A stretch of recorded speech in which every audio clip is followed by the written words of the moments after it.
வந்து விழுந்தது மின்னலின் ஒளி, அதில் தெரிந்தது அழகு தேவதை அதிசய முகமே.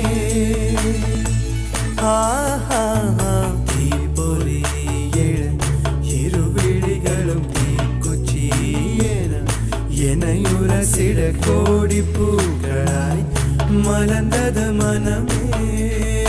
அவள் அழகை பாட ஒரு மொழி இல்லையே, அளந்து பார்க்க பல விழி இல்லையே. என இருந்த போதும் அவள் எனதில்லையே, மறந்து போய் என் மனமே. வெண்மதி என்னில் நீ வணக்கமே கத்துக்க சொல்ல,